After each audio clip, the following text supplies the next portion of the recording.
February 8, 1943, 14,000 feet above Bizerte, Tunisia. Lieutenant James Keefe feels the B-24 Liberator shudder as the German 88mm shell tears through the No. 3 engine. The explosion is deafening. Fire erupts from the wing. Black smoke pours into the cockpit. The pilot screams over the intercom, "We are going down. Bail out now." Keefe does not move. He is staring at the device mounted in front of him. A metal box the size of a suitcase. Serial number 6847.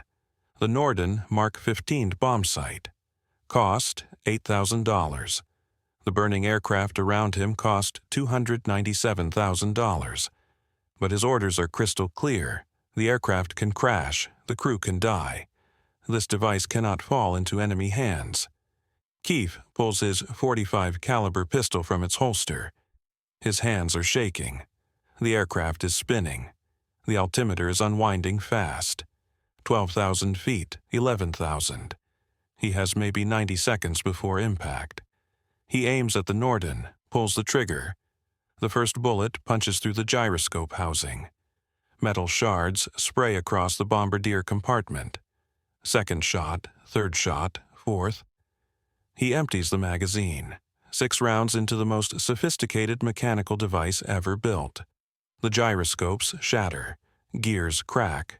The precision mechanism that took 460 hours to manufacture is destroyed in 8 seconds, but shooting it is not enough. The orders are specific. Destroy it completely. Keefe reaches into his vest, pulls out a thermite grenade, AN-M14 incendiary, burns at 4,000 degrees Fahrenheit, hot enough to melt steel into liquid. He pulls the pin, drops the grenade onto the ruined bombsight, counts to 3, making absolutely certain it ignites. White fire erupts. The magnesium core burns so bright he has to look away. The Norden begins melting. Only now does Keefe run. He stumbles through the smoke-filled fuselage toward the waist gunner position. Grabs a parachute. The altimeter reads 6,000 feet. 4,000. He jumps. The parachute opens. Below him, the B-24 cartwheels into the Tunisian desert. The impact creates a fireball visible for 20 miles. Inside that fireball, the Norden bombsight liquefies into a pool of molten metal and secrets. Keefe lands hard, breaks his left ankle. German soldiers find him within 2 hours. They search him, take his pistol, his knife, his compass. They ask him questions. What was your target? How many aircraft in your formation? What type of bombs were you carrying? Keefe gives them his name, rank, and serial number. Nothing else. They do not ask about the device he destroyed. They do not know it exists. Keefe spends the next 27 months in Stalag Luft III, a prisoner of war camp for Allied airmen. He does not talk about the Norden. Not to other prisoners. Not to German interrogators. Not to anyone. The secrecy oath he swore is burned into his memory. I will protect the Norden bombsight with my life. I will not allow it to fall into enemy hands. I will destroy it completely before I am captured. He kept that oath. The price was a shattered ankle and 2 years in a German prison camp. After the war, the Army Air Forces awards him the Silver Star. The citation reads, "For extraordinary heroism in protecting classified equipment under extreme combat conditions while under hostile fire." Keefe does not feel like a hero. He followed his training. He did exactly what he was supposed to do, what every bombardier was trained to do: protect the Norden, even if it costs everything. But not every bombardier succeeds. August 17, 1942. Same skies over Tunisia. Different aircraft. Staff Sergeant Michael Rossi sits in the bombardier seat of another B-24. His aircraft is also hit. Also on fire, also going down. But Rossi's situation is worse. The flak shell that hit them came through the floor directly beneath the Norden. The explosion killed the navigator instantly. Shrapnel tore through Rossi's right leg. He is bleeding. Badly. The pilot orders bailout. Rossi reaches for his pistol. His right arm does not work. More shrapnel. He cannot grip the gun, cannot shoot the Norden, cannot pull the pin on the thermite grenade. The aircraft crashes at 412 miles per hour. Rossi dies on impact. The Norden survives. The crash throws it clear of the main wreckage. German soldiers find it 12 hours later. Burned, dented, but intact. They do not recognize what it is. They send it to intelligence headquarters in Tunis. Intelligence officers there do recognize it. They have heard rumors about American precision bomb sites, secret devices that let bombers hit targets from impossible altitudes. They package the Norden carefully, ship it to Berlin, to the Reich Air Ministry, to a laboratory run by Carl Zeiss, Germany's finest optical engineering company. The package arrives on September 3, 1942. Dr. Heinrich Wiemer signs for it personally. He is the chief engineer for military optics. 51 years old. 30 years of experience designing rangefinders, periscope optics, precision instruments for submarines and artillery. He has never seen anything like what he finds in that package. Wiemer does not open it immediately. He photographs the exterior, documents the shipping labels, the burn damage, the impact deformation. Then, slowly, carefully, he begins disassembly. This takes 6 weeks. Every part is removed, photographed, measured to tolerances of 1/10,000th of an inch. Every gear, every cam, every bearing. 2,073 components total. What Wiemer discovers keeps him awake at night. The gyroscopes are machined to precision levels he has only seen in laboratory prototypes, never in production equipment. The bearings are manufactured from metal alloys that Germany cannot produce in mass quantities. The mechanical computer uses a gear train so complex that Wiemer needs 3 days just to understand how it calculates bomb trajectories. This is not experimental technology.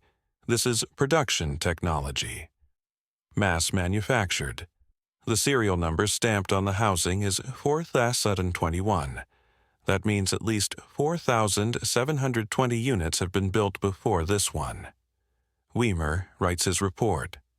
14 pages of technical analysis, photographs, diagrams, mathematical calculations. The conclusion is 3 sentences. This device represents the highest level of precision manufacturing currently achievable in the world. Reproducing it would require industrial capabilities that Germany does not possess. The fact that America is producing these in thousands indicates a manufacturing capacity we have fundamentally underestimated. He delivers the report to Hermann Göring personally on November 12, 1942. Göring reads it in silence. His face darkens. He looks at Wiemer. This is your professional assessment? That America is superior to Germany in precision manufacturing? Wiemer chooses his words carefully. In this specific area, yes, Reichsmarschall. The tolerances required are beyond our current industrial capacity. Göring stands, walks to the window, stares out at Berlin. Finally, he speaks. Your report is noted. Continue your analysis. But do not draw conclusions about the broader war effort based on one captured device. This is likely a prototype, a one-off experimental unit. The Americans do not have the discipline for mass production of such complexity. Wiemer knows this is wrong. The serial number alone proves it. But he is a scientist, not a politician. He nods. Yes, Reichsmarschall, as you say, the report is filed, classified, forgotten. Göring does not want to hear that American industry might be superior in any way. He convinces himself that the Norden is an anomaly, a lucky capture of experimental equipment. He is catastrophically wrong. 7,000 miles away, the Norden production machine is accelerating. March 15, 1943, 8:23 in the morning, Chelveston Air Base, England. Lieutenant James Stewart sits in the bombardier seat of a B-24 Liberator. Yes, that James Stewart, the Hollywood actor. The man who made $1.5 million in 1941 playing George Bailey in Mr. Smith. He walked away from all of it when America entered the war. Now he wears a flight suit and sits surrounded by 4 armed guards. The guards are not protecting him. They are protecting the device in front of him. Norden Mark 15 Bombsight, serial number 417892. Stewart has been briefed. If this aircraft goes down over enemy territory, destroy the Norden before you bail out. If you are too injured to destroy it yourself, another crew member will do it. If the entire crew is dead, the aircraft has a self-destruct charge wired to the bomb site. It will detonate automatically on impact. The Norden must not fall into enemy hands. Ever. Stewart looks at the device.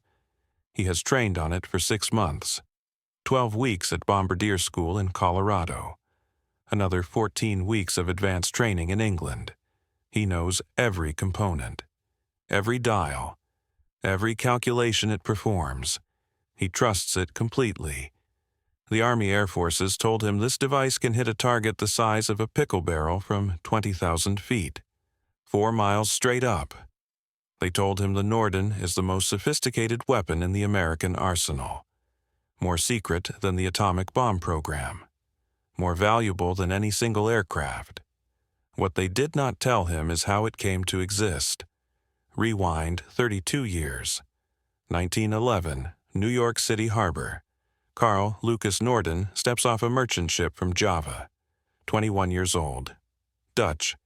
Educated at the Federal Polytechnic Institute in Zurich, the same university that produced Albert Einstein. Norden has $17 in his pocket and a leather suitcase containing engineering drawings, designs for gyroscopic stabilization systems, devices that can keep a platform level regardless of external motion. He believes these designs will change navigation, change warfare, change everything. He gets a job at Consolidated Railway Electric Company in New Jersey. Basic work, wiring diagrams. He hates it.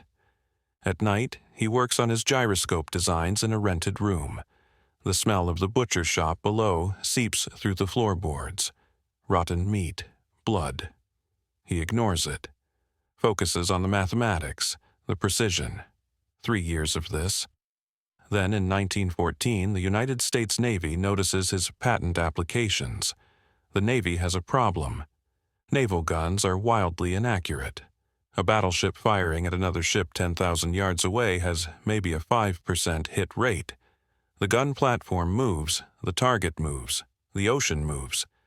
Gunners cannot compensate for all these variables simultaneously. Norden's gyroscopic stabilizers might solve this. The Navy offers him a contract, $8,000, a fortune in 1914. Norden accepts, quits his job, spends the next 3 years developing fire control systems. By 1917, his stabilizers are on battleships, cruisers, destroyers. They improve accuracy by 300%. American naval guns become the most accurate in the world. But Norden is not satisfied. He is thinking about a different problem. Aircraft. 1918. Naval Air Station, Pensacola, Florida. Norden watches a test pilot try to drop a bomb on a target barge. The aircraft flies at 2,000 feet. The pilot releases manually. The bomb misses by 400 yards. Second attempt, 200 yards. Third attempt, 500 yards, not one hit. Norden asks the pilot how he aims. The pilot laughs. I do not aim, I guess. Sometimes I get close. This bothers Norden for months. He has made naval guns accurate. Why are aircraft still dropping bombs randomly? He starts designing a bomb sight, a device that calculates trajectories, accounts for wind, altitude, aircraft speed, a mechanical computer that solves ballistics equations in real time. He works on this obsessively for 9 years. spending his own money, his own time. By 1927, he has a working prototype. The demonstration happens in May 1928. A Navy torpedo bomber, target barge on the Potomac River. Norden himself operates the bomb sight. He releases 5 practice bombs from 8,000 feet. 4 land inside a 100-foot square. The 5th misses by 40 feet. 80% accuracy. Nobody in the world has ever demonstrated this level of precision. The Navy writes him a check for $48,000. They want production models. But Norden makes a decision that defines everything that follows. He refuses to license his design. He will not let anyone else build the Norden Bombsight. Every unit will be manufactured in his factory, under his supervision, to his standards. The military can buy from him, or they can have nothing. The military agrees. They have no choice. By 1935, Norden has produced 63 bomb sights. Quality control is absolute. If a single part is off by 1/10,000th of an inch, Norden scraps the entire device. His workers call him insane, a perfectionist who cannot accept reality. Norden does not care. This device will be used in war. Men will trust their lives to it. It must be perfect. Then, September 1st, 1939. Germany invades Poland. The world goes to war. The United States is not in the war yet, but military planners know it is coming. They project bomber production, thousands of B-17s, B-24s, B-29s, all needing bomb sights. The War Department calls Norden. How many bomb sights can you produce per month? Norden says 30, maybe 40 if he hires more workers. The War Department says that is not nearly enough. They need thousands, tens of thousands. Norden refuses to compromise. No other company can build to his standards. The War Department threatens to seize his patents under wartime emergency powers. Norden threatens to destroy all his designs. The standoff lasts 3 months. Finally, a deal. 2 additional companies will manufacture Norden bomb sights. Victor Adding Machine Company in Chicago, Remington Rand in Connecticut. But Norden will train their workers, inspect every finished unit, maintain absolute quality control. Production begins in January 1940. The first month, 43 bomb sights are completed. Norden personally inspects each one. He rejects 19, nearly half. Unacceptable tolerances, flaws in the gyroscopes, imperfect gear cutting. The factory managers are furious. Norden does not care. Make them correctly or do not make them at all. By June 1941, production reaches 540 units per month. By December 1941, when Pearl Harbor burns, 800 per month. By March 1943, when Lieutenant James Stewart sits in that B-24 at Chelveston, production has reached 3,000 units per month.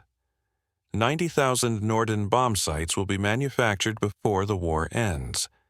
Each one costs $8,000. Each one contains 2,073 precision parts. Each one is considered more secret than the atomic bomb. And each one comes with the same orders. Protect it with your life. Destroy it before capture. The device is more valuable than you are. Back to March 15, 1943. Chelveston Air Base. Stewart's aircraft taxis to the runway. The mission today is Amiens, France, a German locomotive repair facility. Intelligence says destroying it will disrupt supply lines to the Eastern Front. The formation is 36 B-24s, each carrying a Norden bomb sight. Each bombardier has sworn an oath. Each one knows the drill. If we go down, destroy the Norden first. Save yourselves second. The B-24 climbs to 22,000 feet. The formation takes 40 minutes to assemble. German radar tracks them. Luftwaffe fighters scramble from 3 airfields. The bombers cross the French coast at 10:17 in the morning. Flak opens up immediately. Black puffs of smoke at precise altitudes. The Germans have learned to estimate American bombing heights. They bracket the formation. Shells explode above, below, all around. Stuart's bombardier, Lieutenant Carl Anderson, powers up the Norden. The gyroscopes spin to life. 10,000 revolutions per minute. The mechanical computer engages. Gears mesh, cams rotate. The device begins calculating. Wind, speed at altitude. Aircraft velocity, bomb ballistics, temperature compensation. It does this continuously, updating every second. Anderson looks through the eyepiece, centers the crosshairs on the target. The locomotive sheds are visible even from 22,000 feet. The Norden is now controlling the aircraft. The autopilot interface adjusts heading, keeps the sight picture stable. The pilot's hands are off the controls. The bombardier is flying the plane through the Norden. This is how it is designed to work. Flak bursts closer. A shell explodes 20 feet from Stuart's aircraft. Shrapnel tears through the fuselage. The No. 2 engine starts smoking. Another shell, this one below. The aircraft jolts. Anderson keeps his eyes on the Norden. The crosshairs stay centered. The mechanical computer continues calculating. Release point in 30 seconds. 20 seconds. 10. The Norden triggers the bomb release automatically. 12 500-pound bombs drop. Stuart's aircraft and 35 others release simultaneously. 432 bombs fall toward Amiens. The formation turns hard left. Diving, gaining speed, getting away from the flak. German fighters are diving on them now. Messerschmitt 109s, Focke-Wulf 190s. The ball turret gunner opens fire. Tracers arc across the sky. Stuart's aircraft makes it home. So do 29 others. 6 B-24s are shot down. 60 crew members dead or captured. 6 Norden bombsights destroyed by thermite grenades or lost with the aircraft. The mission is classified as a success. Intelligence estimates 70% of the bombs hit within 500 feet of the target. The locomotive sheds are damaged. German repairs are delayed by approximately 6 weeks. But here is what the mission report does not say. 432 bombs were dropped. Intelligence can confirm hits by 41 bombs. That is 9.5%. The other 90.5% of bombs hit houses, streets, a hospital, a school, civilians. The Norden Bombsight, designed for precision, used in conditions where precision is impossible. Clouds, smoke, flak, fear, mechanical perfection meeting the chaos of war. This pattern will repeat for the next 2 years. Thousands of missions. Hundreds of thousands of bombs. The Norden performing exactly as designed, and missing targets by margins that would horrify Carl Norden if he knew. But back in his factory in New York, Norden does not know. He sees production numbers. 3,000 bombsights in March, 3,500 in April, 4,000 in May. The military tells him the Norden is winning the war. Precision bombing is destroying German industry. He believes them because he wants to believe, because his entire life has been dedicated to this device. What he does not see are the after-action reports, the honest assessments, the data showing that in actual combat conditions, the Norden achieves accuracy of perhaps 50% of bombs within 1,000 feet of the target. Not the 100-foot accuracy promised. Not the pickle barrel from 20,000 feet, but 1,000 feet. In a city, that means entire neighborhoods. In theory, precision. In practice, devastation. And in Berlin, Dr. Heinrich Wiemer continues his analysis. The captured Norden has been completely disassembled. Every part measured, every mechanism understood. German engineers could copy it. They could build a working reproduction, but they cannot mass produce it. The machine tools required do not exist in Germany. The quality control systems are beyond German industrial capacity. Most critically, Germany is losing the war. Resources are scarce. Factories are being bombed. The Norden is a peacetime luxury. Germany needs weapons they can build now with what they have. Weimar writes a second report. March 1943, he sends it directly to Albert Speer, Minister of Armaments. The report is blunt. America is not winning through superior tactics or superior courage. America is winning through superior industrial capacity. The Norden Bombsight is not a wonder weapon.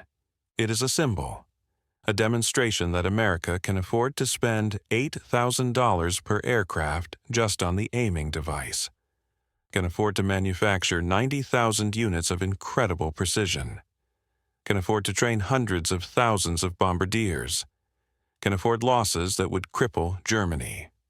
Speer reads the report, passes it to Hitler. Hitler dismisses it. American industry makes refrigerators and automobiles, not weapons. This is propaganda meant to demoralize us. The Norden is probably a fake, an elaborate deception. Weimar's report is filed, ignored. But Weimar knows the truth. He has held the Norden in his hands, measured its components, understood its complexity. Germany has already lost, not because German soldiers are inferior, not because German tactics are wrong, because Germany cannot compete with an enemy that treats $8,000 bomb sights as expendable equipment. April 1943, somewhere over Germany. Another B-24 goes down. Flak through the fuel tanks. The aircraft explodes.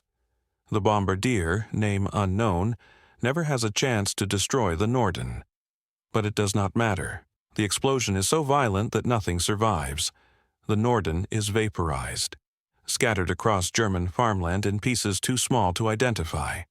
The secret remains safe, not through training or bravery, through random chance and the physics of high explosive. This is how most Nordens are lost, not captured intact, destroyed by the same violence that kills their operators. The Germans recover fragments, bits of metal, shattered gyroscopes. Nothing useful, nothing complete. Through the entire war, Germany captures fewer than 10 intact Norden bomb sites. And even those teach them nothing they can use. The technology exists, but the industrial capacity to mass produce it does not. Carl Norden sits in his office. May 1943. Production reports cover his desk. 47,000 bomb sights manufactured. Another 43,000 on order. The Army Air Forces wants more. Always more. Norden is exhausted. He is 63 years old. His hands shake from decades of precision work. His eyes are failing. He can no longer inspect every bomb site personally. He has to trust his quality control teams. He receives a letter from the War Department, a request for a meeting. They want to discuss expanding production, building a fourth factory. Norden reads the letter and feels nothing. No pride, no satisfaction, just emptiness. He designed the Norden to make war surgical, to let militaries strike military targets without killing civilians, to reduce casualties through precision. Instead, his device enables the largest bombing campaign in human history. Cities burning, civilians dying. All while bombardiers look through his invention and believe they are aiming carefully. He does not attend the meeting, sends his chief engineer instead. He cannot face the generals, cannot hear them talk about strategic bombing and acceptable losses. He knows what is really happening. His device does not work as promised, not in combat, not in real conditions. But the military does not care. They have invested too much, trained too many bombardiers, built too many bombers. The Norden must work. So they declare that it works, and keep using it regardless of the evidence. Norden writes a private letter to the Secretary of War, never sent, found in his papers after his death. The letter says, "I created a machine to reduce killing. Instead, I have enabled industrial-scale death. The Norden Bombsight is my greatest achievement and my deepest shame. I wish I had never built it. But he did build it, and 90,000 copies exist, and the war continues. Bombs keep falling. Bombardiers keep trusting the Norden. Keep believing in precision that does not exist. Keep protecting the device with their lives even as the device fails to protect anyone else. This is the true story of the Norden Bombsight. Not a wonder weapon, not a war winner, but a symbol of American industrial might wrapped in secrecy and mythology. A device so complex that building it proved American superiority. So expensive that producing thousands of them demonstrated unlimited resources. So secret that dying to protect it seemed reasonable. The Germans understood this. Too late. But they understood. The Norden was never about accuracy. It was about the fact that America could build 90,000 of them while fighting a global war. Could spend $1.5 billion on a single weapons system. Could train hundreds of thousands of specialists to operate equipment that cost more than houses. That was the real weapon. Not precision, capacity. And in the skies over Europe, bombardiers kept protecting Nordens with their lives. Kept shooting them, burning them, dying for them. Because they believed in the mythology. Because they were told the secret was worth more than they were. Because in war, belief matters more than truth. And the belief in the Norden, however misplaced, kept American bomber crews flying into flak and fighters day after day. That belief was real, even if the precision was not. October 14, 1943, 27,000 feet above Schweinfurt, Germany. Captain Robert Rosenthal watches the B-17 to his left disintegrate. A 20mm cannon shell hits the cockpit. The explosion is instantaneous. No fire, no smoke trail. The bomber just comes apart. Wings separate. Fuselage tumbles. 10 men inside, all dead before they know what happened. Rosenthal counts bombers going down. He has been counting since they crossed into German airspace 20 minutes ago. 1, 3, 7, 11, 15, 22. He stops counting. His hands are shaking. The mission briefing said acceptable losses. Maybe 5%. 22 bombers gone already means 8%. And they have not reached the target yet. The ball-bearing factories at Schweinfurt are still 40 miles ahead. Rosenthal's bombardier, Lieutenant Michael Arcangelo, sits below him with the Norden Bombsight activated. Gyroscopes spinning. Mechanical computer calculating. Everything working perfectly. The device cost $8,000. The aircraft burning around them cost $297,000.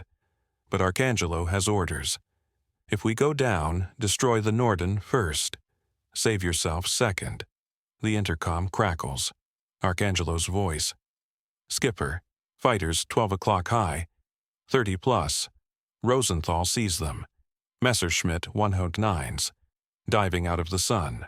The lead German fighter opens fire at 800 yards. Tracers arc toward the formation. The B-17 in front of Rosenthal's aircraft takes hits. Number 3, engine explodes. Fire spreads to the wing. The pilot holds formation for 30 seconds. Then the wing folds. The bomber rolls inverted. Drops. Rosenthal flies through the debris field. Metal fragments ping off his windscreen, 300 miles behind German lines. No fighter escort. The P-47 Thunderbolts turned back at the border. Fuel exhausted. Range inadequate. The bombers are alone. Exactly what the mission planners said would not happen. They promised the formations could defend themselves. Overlapping fields of fire. 12 50 caliber machine guns per bomber. Any fighter attacking would be destroyed. The German pilots do not seem to know this. They keep attacking, they keep killing. But rewind 8 hours to understand how this massacre started. 6 hours in the morning, briefing room, Thorpe Abbotts, England. 291 bomber crews file into the room. Pilots, co-pilots, navigators, bombardiers, gunners, 2,900 men total. The curtain over the target map is still closed. Pilots make guesses. Paris. Maybe the submarine pens at St. Nazaire, somewhere close. Recent missions have been milk runs, easy targets, low losses. Today will be different. Colonel Curtis LeMay walks to the front, pulls the curtain. The red string stretches from England across the Channel, across France, deep into Germany. It ends at Schweinfurt. The room goes silent. Schweinfurt is 320 miles inside Germany. Everyone knows what this means. No fighter escort for most of the mission.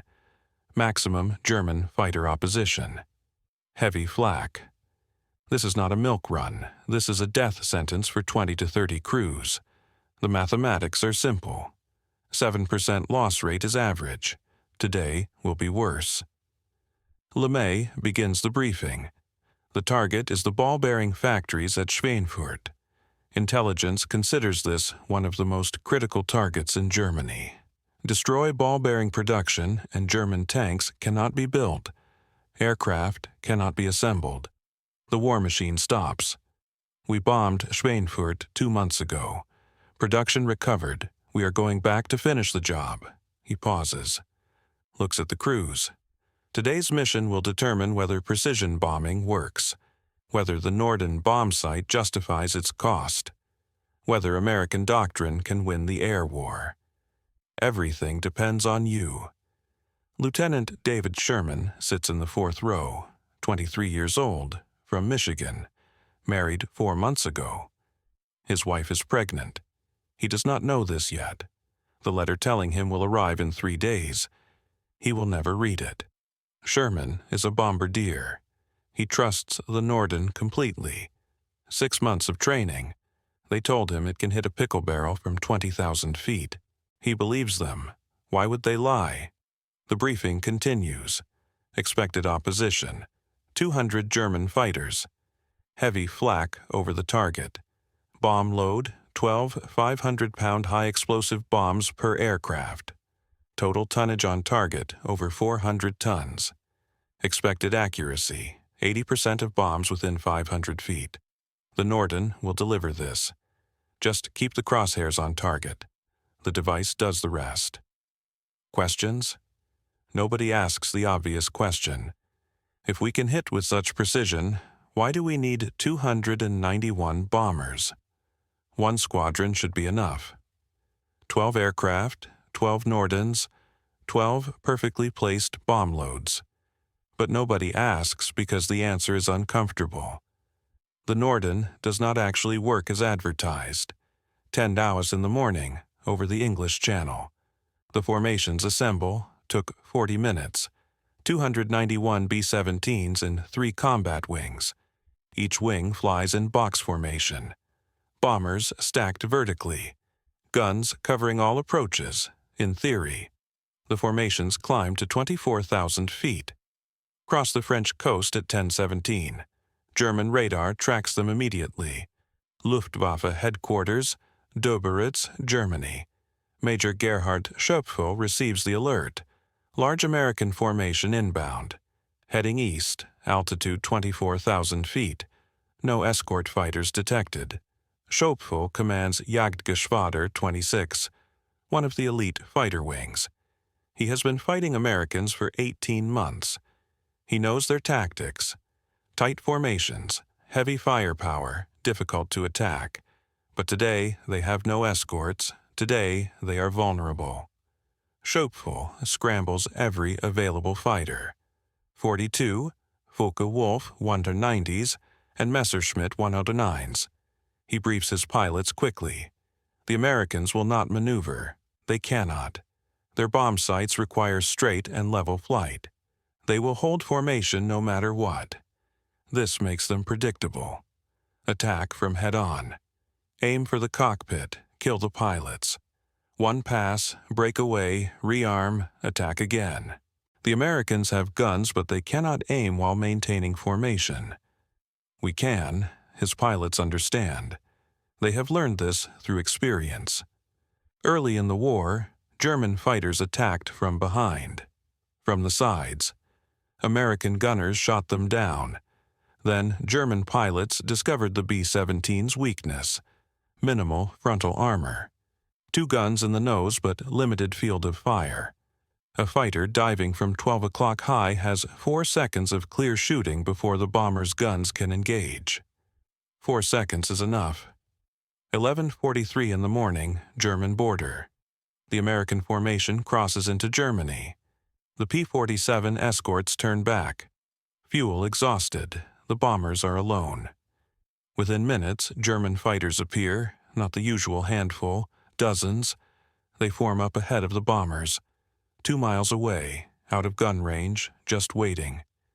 The American pilots see them, know what is coming, cannot do anything about it. The mission is committed. Turn back now and the entire doctrine collapses. Precision bombing only works if you reach the target. The German fighters attack, not individually, in groups of 6.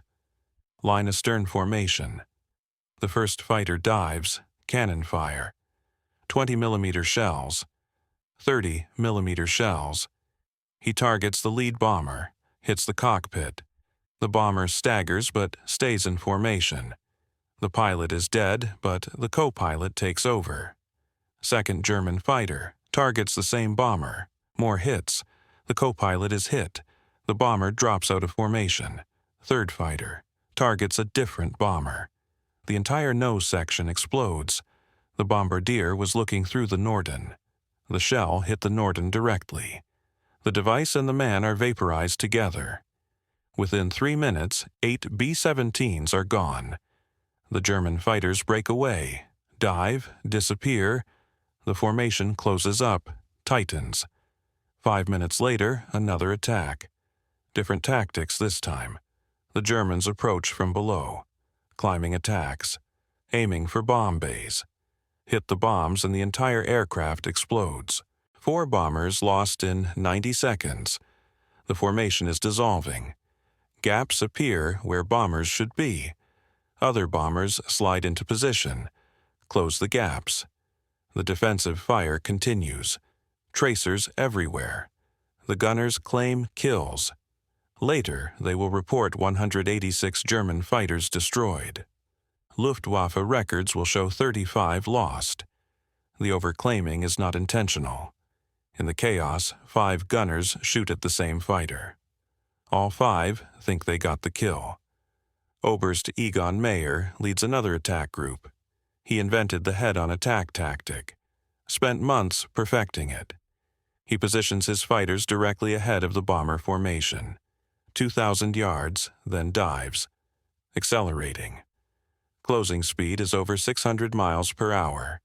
He fires at 400 yards. His cannons are devastating at this range. The bomber he targets absorbs 20 shells in 2 seconds. The cockpit disintegrates. The aircraft noses over, falls. Mayer pulls up, climbs, circles around. His wingmen follow. They hit 3 more bombers in the next pass. This is how you defeat American bombers. Not with defensive thinking, with aggression. Accept losses, press attacks, kill them before they bomb.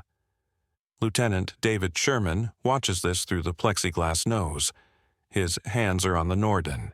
He is supposed to be preparing for the bomb run. Instead, he is counting parachutes, seeing how many men escape before their aircraft explode. Most bombers go down with no chutes. The men inside die instantly. Or they are trapped. Or they are too injured to move. Sherman realizes something the training never mentioned. The Norden requires him to sit in the most exposed position on the aircraft. The nose, clear plexiglass. No armor. German fighters aim for the nose. He is the most likely to die first. This thought terrifies him. Not dying. Dying before he destroys the Norden. That is his nightmare. Going down with the device intact. Letting it fall into German hands. 6 months of training. Every day they repeated the same instruction. Protect the Norden. Destroy it before capture.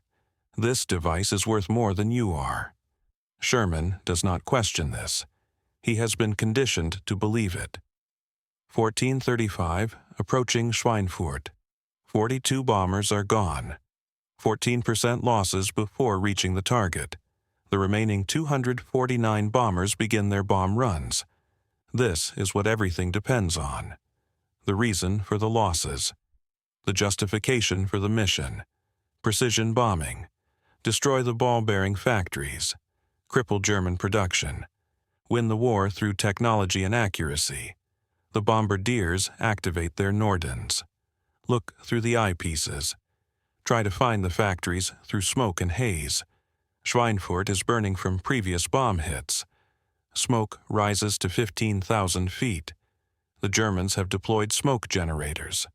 White smoke covers the factories. Visibility is terrible. But the bombardiers have been trained for this. Aim for the smoke. The factories are underneath. The Norden takes control of the aircraft. The autopilot interface engages. Pilots take their hands off the controls. The bombardiers are flying now through the sighting mechanism, keeping the crosshairs steady. The mechanical computers calculate wind drift, altitude, velocity, ballistic drop. Everything is working perfectly. The technology is performing exactly as designed. German flak opens up. 88mm guns, firing at precisely calculated altitudes. The shells burst in black clouds. Shrapnel tears through aircraft. The formations hold steady. Cannot maneuver. The Norden requires stable flight. 3 bombers are hit. 1 explodes. 2 fall out of formation trailing fire. The formations continue. Hold course. Hold altitude. Everything for the Norden. Bombs away. 2,328 500-pound bombs drop. The largest precision strike of the war. The bombardiers watch through their sights. See the bomb's impact. Explosions ripple across Schweinfurt. Fires, smoke, destruction. The crews take strike photographs. Document the success. Turn for home. The mission is complete. The losses were heavy, but the results justify everything. This is what they tell themselves. The return flight is worse than the inbound. German fighters follow them. Attack continuously. The formations are ragged now, gaps everywhere. Some boxes have only 3 or 4 bombers left. These are targeted ruthlessly. Isolated aircraft are easy kills. 18 more bombers go down on the way home. By the time the formation reaches England, 60 bombers are gone. 600 men. 26% loss rate. Unsustainable. Catastrophic. But surely the results justify this. Surely the Norden delivered precision. Surely the factories are destroyed. October 15th, photo interpreters analyze the strike photos. They plot every bomb crater, count every hit, calculate accuracy. The numbers are devastating. 2,328 bombs dropped. 143 hit factory buildings. 6.1% hit rate. The other 93.9% hit residential areas. Streets, schools, hospitals, civilian neighborhoods. 198 German civilians dead. 47 were children. But the analysis goes deeper. Of the 143 bombs that hit factories, only 31 caused significant damage to machinery. The rest hit empty warehouses, offices, loading docks. Actual ball-bearing production equipment destroyed 8%. German records, captured after the war, show Schweinfurt production dropped from 140 tons per month to 130 tons. 7% reduction. Germany compensated by increasing production in Stuttgart and importing from Sweden. The mission failed. 60 bombers lost. 600 men dead or captured. 60 Norden bombsights destroyed. For 7% production reduction that Germany fixed in 3 weeks. The precision was a lie. The technology failed. The doctrine was wrong. But this analysis is classified. The crews never see it. The public never learns it. The official report says Schweinfurt production was severely damaged. Expected recovery time, 6 months minimum. The myth continues. Oberst Gerhard Schopfel lands his Focke-Wulf at Doberitz. He is exhausted. Flew 3 missions today. Claimed 2 bomber kills. Lost 4 pilots. The mechanics swarm his aircraft. Refuel, rearm. Check for damage. Schopfel climbs out. Walks to the operations room. The intelligence officer wants his debrief. How did the Americans fight? Schopfel lights a cigarette. Exactly as predicted. They held formation. Did not evade. We hit them from head-on. They could not return effective fire. They flew straight and level for the entire bomb run. Made them easy targets. The intelligence officer asks about casualties. 4 killed, 7 wounded, 3 aircraft destroyed. Schopfel pauses. We lost men, but they lost 60 bombers. 600 aircrew. This is not sustainable for them. The intelligence officer asks another question. Why did they not maneuver? Why hold formation when it makes them vulnerable? Schopfel understands this. I captured a document last month. American Tactical Manual. They must maintain stable flight for their bombsight. It is a precision device, requires no maneuvering. They sacrifice defensive tactics for bombing accuracy. The intelligence officer nods. And did the accuracy work? Did they hit the factories? Schopfel laughs. I flew over Schweinfurt at 1600 hours. Most bombs landed in the city. The factories have damage, but they are operational. I watched workers returning to the plants. If this is precision, it failed. The Americans traded 60 bombers for minimal damage. We can sustain this trade. They cannot. This assessment reaches Berlin. Albert Speer reads it with interest. Speer is Minister of Armaments. He understands production better than any man in Germany. The Schweinfurt attack worried him initially. Ball bearings are critical. Lose production and everything stops. But the damage assessment shows different results. 8% of production equipment destroyed. This is manageable. Disperse production. Increase output at other facilities. Increase imports. Germany can compensate. Speer writes in his diary. October 16, 1943. The American precision bombing doctrine is revealed as fiction. They claimed surgical strikes against specific targets. The reality is area bombing with better propaganda. Their Norden Bombsight may be technologically advanced, but in combat conditions it delivers no better accuracy than British area bombing. Perhaps worse because the Americans restrict themselves to high altitude where weather interferes. The British bomb at night through clouds. The Americans bomb during day through smoke and flak. Both kill civilians. Both miss military targets. The Americans simply feel better about it because they believe they are aiming. This diary entry will not be discovered until 1976, 33 years too late to matter. October 16th, Thorpe Abbotts, England. Lieutenant David Sherman does not return. His aircraft was hit over Schweinfurt. Number 2, engine destroyed, fire in the wing. The pilot ordered bailout. Sherman grabbed his parachute, then remembered the Norden. He went back, pulled his .45, fired 6 rounds into the device. The gyroscopes shattered. He reached for the thermite grenade. The aircraft exploded before he could pull the pin. The wing separated. The fuselage tumbled. Sherman and 5 others died instantly. 4 crew members escaped. They spent the rest of the war in prison camps. Sherman's body was recovered by German troops, found in a field outside Schweinfurt. His parachute was unopened. His pistol was empty. German investigators noted this in their report. The American was armed, fired his weapon inside the aircraft before it crashed. No enemy fighters were near when he fired. Unknown target. The investigators did not realize he was shooting his own equipment, protecting a secret they already knew. Sherman's wife received the telegram on October 23rd.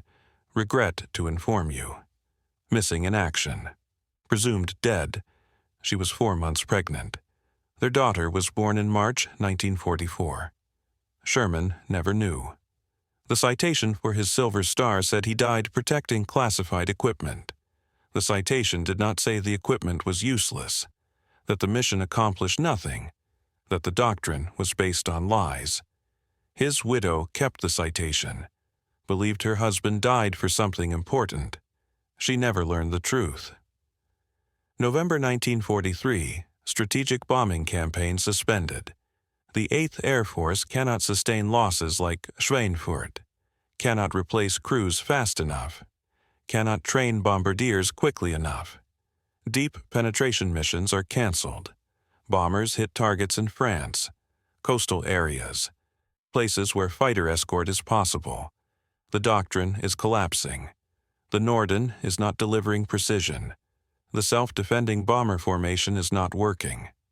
Everything the planners promised is revealed as fantasy, but officially nothing changes.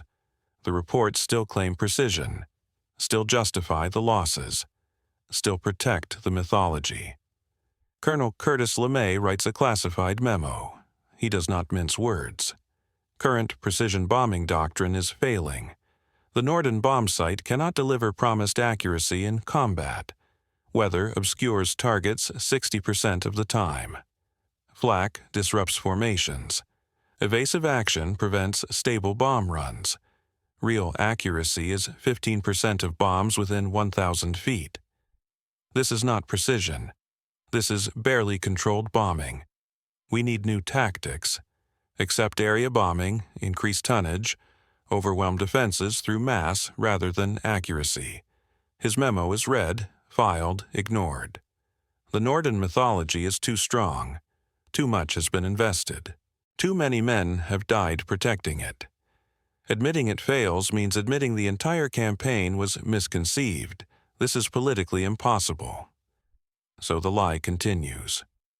December 1943, a captured American bombardier. First Lieutenant Robert Hayes is interrogated at Dulag Luft, the Luftwaffe interrogation center for captured aircrew.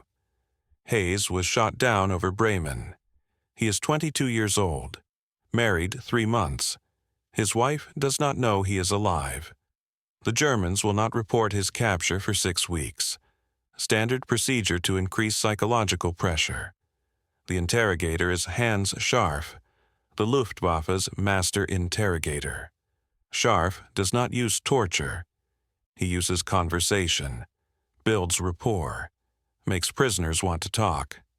He has interrogated 200 American aircrew, knows more about American tactics than most American commanders. Scharf asks Hayes about the Norden. This is routine. Every bombardier is asked. Hayes refuses. Name rank, serial number. Nothing else. Scharf smiles. Of course, the famous secrecy oath. You swore to protect it with your life.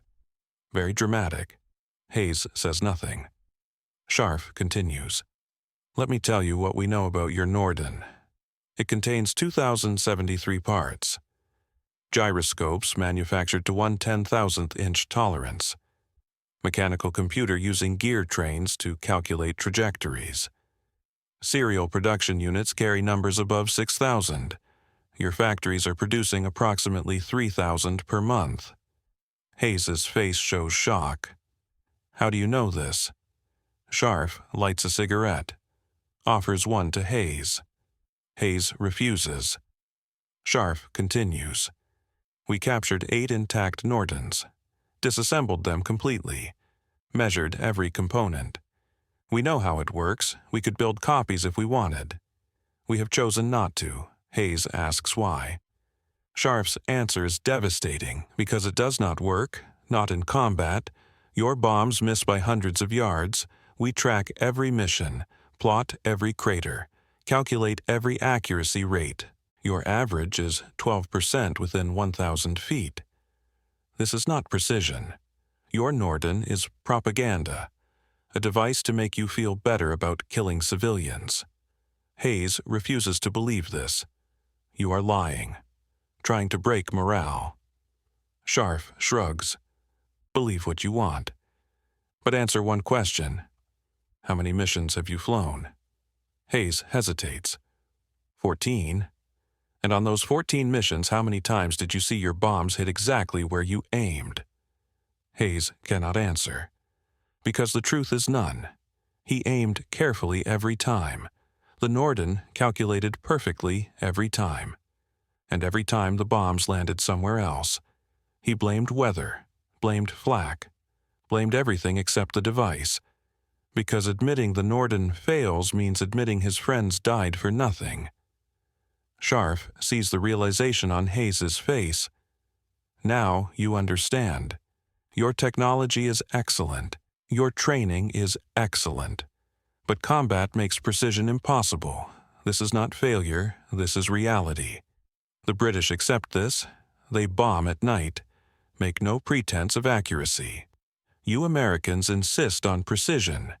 You build expensive bomb sites, train specialists for months, classify everything as secret, and you achieve the same results the British get with simpler methods.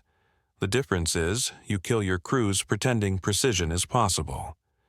Hayes spends the rest of the war in Stalag Luft III. He is liberated in May 1945, returns home.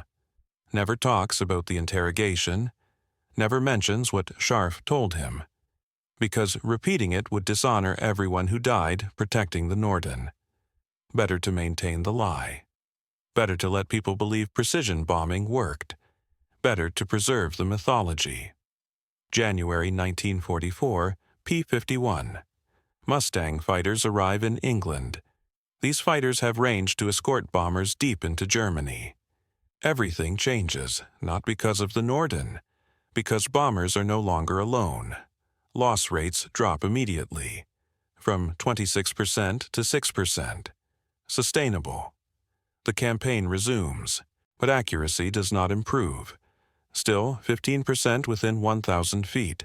The Norden still fails to deliver precision, but now fewer crews die. This is called success. March 1944, Berlin is bombed for the first time. 662 bombers hit the city. Weather is terrible. Solid cloud cover. Visual bombing impossible. The bombardiers use radar. H-2X sets. Bomb through clouds. The Norden sits unused. The most secret device of the war is now backup equipment. But this cannot be admitted. Reports still claim Norden precision, still classify it as critical technology, still require destruction before capture. The lie is institutionalized. The mythology is complete, and men keep dying to protect a device that no longer matters. May 1945, Germany surrenders. The bombing campaign is over. 90,000 Norden bomb sites were produced. 12,000 were lost in combat, most destroyed by crews before capture. The remainder sit in warehouses, still classified, still secret. The war is over, but the mythology continues. Because admitting the Norden failed means admitting that precision bombing was never possible. That thousands of men died protecting a lie. That American doctrine was built on fantasy. This truth is too painful. So the lie lives on for 2 more years, until one final mission. One last use of the Norden. One demonstration that will prove, beyond any doubt, what Hans Scharf told Robert Hayes in December 1943. The Norden works perfectly, and it does not matter. August 6, 1945, 08:15 a.m., 31,000 feet above Hiroshima, Japan. Major Thomas Farabee peers through his Norden Mark 15 bomb sight, sitting at the nose of the B-29 superfortress Enola Gay. Below him lies the distinct T-shaped Aioi Bridge, the perfect aiming point. Conditions are perfect. Clear skies, calm wind, no anti-aircraft fire, no fighters in sight. Flight is smooth and steady, everything the Norden was designed for but rarely achieved in Europe. As Farabee holds steady, the mechanical computer inside the Norden calculates the bomb's trajectory with astounding accuracy, adjusting for wind, speed, altitude, temperature. At precisely 08-1602, it triggers the release of Little Boy, a uranium atomic bomb weighing nearly 10,000 pounds. 43 seconds later, the bomb detonates roughly 800 feet from the aim point, the most accurate high-altitude bomb drop in warfare history. The blast instantly kills 70,000 people, destroying Hiroshima. The Norden had, for once, fulfilled its promise of precision. Yet, just weeks earlier, that promise had been a cruel illusion. Throughout World War II, in Europe, the Norden's advertised precision was a myth. While laboratory tests showed it could hit within 100 feet, combat conditions, clouds, smoke, evasive maneuvers, flak bursts, fading visibility, worsened accuracy by up to 12 times. Studies during the war revealed an average circular error probable of over 1 to 200 feet in 1943. Only about 10 to 16% of bombs fell within 1,000 feet of their target. Official reports emphasized successful strikes, but ignored civilian casualties and missed targets. Bombs regularly fell on homes, schools, hospitals, anywhere near the target, often far from the intended military objective. Captain Robert Rosenthal, who flew the ill-fated Schweinfurt raid, described it grimly. "We flew straight and level, as trained, trusting the Norden. German fighters, diving head-on, blew away parts of our planes. Men burned alive. Others never had the chance to jettison bombsight like ordered. Many of us thought our bombs would cripple factories. Most destroyed city blocks instead." Lieutenant David Sherman, 23, wrote home in a rare letter found decades later. "We drop bombs from the sky, believing them to land with precision. But in reality, it feels like firing shotgun blasts from miles away. We miss more than we hit. Sometimes the bombs hit schools and homes. We tell ourselves the Norden will save lives, but it's just a hope." Sherman died weeks later when his plane was shot down over Germany. His Norden was destroyed by thermite grenade, fulfilling his final duty. The Luftwaffe's master interrogator Hans Scharf revealed how deeply American crews believed in the Norden myth. They swore oaths to protect it with their lives, destroyed it rather than risk capture. Yet we captured and dissected several intact units, good technology on a lab bench. In combat, it failed. The crews didn't know this. Their belief kept them flying missions despite devastation. The German perspective was chilling.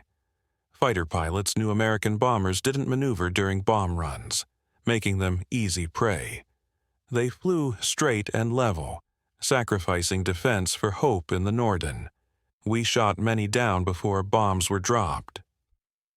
After the destruction of German cities by mass bombing with incendiaries and explosives, the U.S. Air Force gradually abandoned the illusion of precision. They embraced area bombing, supported by long-range escorts like the P-51 Mustang. The Norden remained classified as vital, but was increasingly sidelined.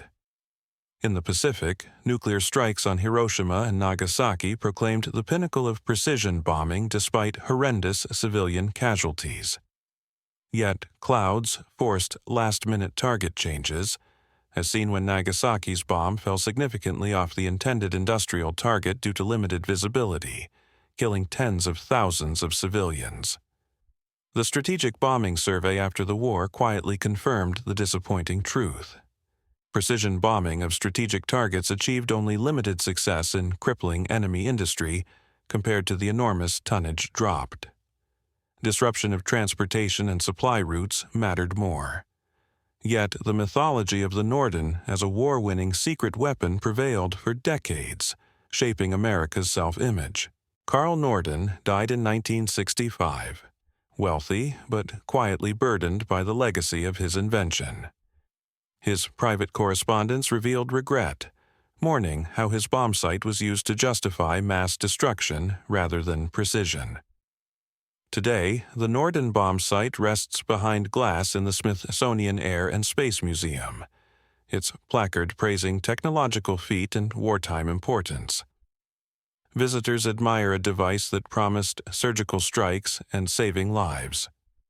What they don't see is the human cost hidden beneath. Thousands of airmen who died defending a myth, millions killed by bombs that rarely hit precisely, and the uncomfortable truth that belief in precision mattered more than precision itself. The Norden Bombsight's true legacy? Not precision, not saving lives, but shaping a narrative powerful enough to sustain a deadly war waged on an industrial scale. A narrative of belief, sacrifice, and the fine line between technology's promise and the brutal reality of combat. And in that legacy lies the deepest lesson of all.